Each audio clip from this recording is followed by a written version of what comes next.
देख रहे हैं फ्यूचर भारत न्यूज, सच सबसे आगे। भीषण बारिश में हुआ पुतला दहन, अंशु सिंह के परिवार को मुआवजा और अपराधी को सख्त कार्रवाई की मांग उठी। लाख बर्फ गिरे, आंधियां उठे, वह चिराग जल कर रहेंगे जो जलने वाले। आंधी हो या तूफान, हम स्वाभिमान से समझौता नहीं करते हैं, ना रुकेंगे ना झुकेंगे, न्याय दिलवा कर रहेंगे। पीड़ित परिवार को सही न्याय मिल सके, उस बहन को और जो 2 बच्चे अनाथ हो गए हैं उनके भरण पोषण हेतु सही मुआवजा आयशा मोटर्स के द्वारा मिले। इसके तत्वाधान में एक विरोध प्रदर्शन बीते दिन संध्या के 6 बजे स्थान शहीद चौक पर हुआ।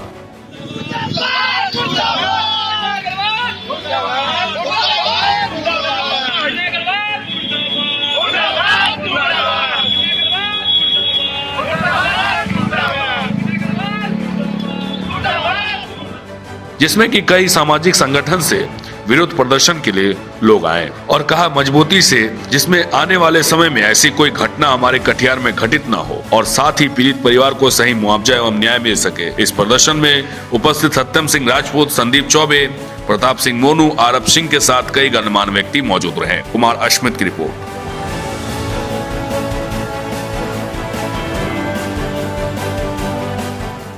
बताइए आज के कार्यक्रम के विषय में। विगत कुछ दिन पहले हीरो मोटोकॉर्प में कैशियर के पद पर कार्यरत अंशु सिंह जी का अपराधियों के द्वारा ऑन ड्यूटी हत्या हो गई थी।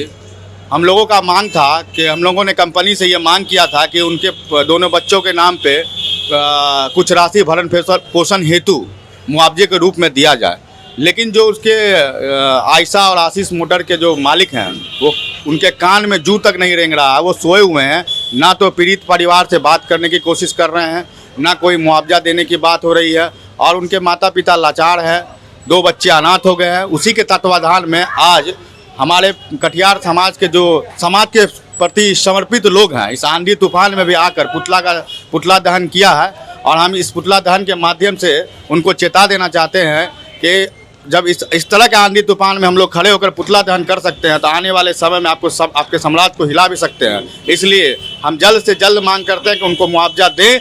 3 दिन का अल्टीमेटम उनको दिया गया है। अगर संडे तक अगर मुआवजा उनके परिवार को नहीं मिलता है तो मंडे को हम लोगों के द्वारा कंपनी में तालाबंदी किया जाएगा। और साथ ही पुलिस प्रशासन से भी ये अनुरोध है कि अपराधियों को जल्द से जल्द पकड़कर सलाखों के पीछे किया जाए और ऐसी अपराध की घटना लगातार जो कटिहार में हो रही है उसमें ऐसा बंद हो। बस यही शांति का माहौल कटिहार में स्थापित हो, बस हम यही प्रशासन से मांग करते हैं। परिचय सत्यम सुंदर से। प्रदर्शन में क्या क्या किया? देखिए, जिस तरह रजत सिंह जी का जो हत्या हुआ है और वो जिस तरह से ईमानदारी का परिचय दिए, बहादुरी का परिचय दिए, शायद वही गलती किए हैं। अगर वो पैसा आराम से दे देते उनको लेके जाने तो शायद इनके जान बच जाता। आज उनसे वो पैसा बचाने के चक्कर में उनका जो हत्या हुआ है, यही गलती हुआ है, जिसके कारण से कोई ना प्रशासन उसमें कोई इंटरेस्ट ले रहा है और ना जिनके प्रतिष्ठान में वो काम करते थे वो। हम लोग इतने आंधी तूफान में जब इतना आकर के यहाँ उनके प्रतिष्ठान का मालिक थे उनका हमने पुतला दहन किए हैं। और जब आंधी में हम लोग इस तरह से कर सकते हैं तो सामान्य मौसम में बहुत कुछ कर सकते हैं। 3 दिन का समय दे रहे हैं, कुछ न कुछ उनके परिवार के भरण पोषण के लिए तो व्यवस्था करे और प्रशासन से निवेदन करेंगे जल्द से जल्द कार्रवाई हो, गिरफ्तारी हो और कड़ी से कड़ी सजा मिले। पुतला दहन किसका हुआ है? उनके जो प्रतिष्ठान का मालिक है उनका, विनय अग्रवाल जी का। क्या नाम हो गया? प्रताप सिंह मोनू। बताइए, पुतला दहन जो हुआ है ये किस कारण हुआ है और क्या क्या? देखिए, भाइयों ने जो कहा उस पर पूरी मैं सहमत हूँ। उनका टोटल दोनों आदमी जो बोले हैं, सत्यम सिंह जी या प्रताप भैया जी, दोनों के टोटल बातों से मैं सहमत हूँ। लेकिन सबसे पहले इसमें सबसे बड़ी गलती जो है वो बिहार सरकार की है। क्यों? क्योंकि बिहार सरकार को ये करना चाहिए, जहाँ जहाँ मोटा ट्रांजैक्शन होता है, जहाँ कोई एम्प्लॉय काम करता है, वो जब कैश जमा करने जाता है तो जहाँ काम होती है उसको चाहिए कि वो प्रशासन को बोल के वो कैश जमा करवाए। ये तो आप जान के किसी का जान जोखिम में डाल रहे हैं ना। आज जो वो एम्प्लॉय मरा है उससे तो किसी को कोई मतलब है नहीं। उसके घर का भरण पोषण कौन करेगा? इसकी जवाबदेही कौन लेगी? सरकार से अनुरोध करते हैं सबसे पहले विनय अग्रवाल पे कार्रवाई किया जाए।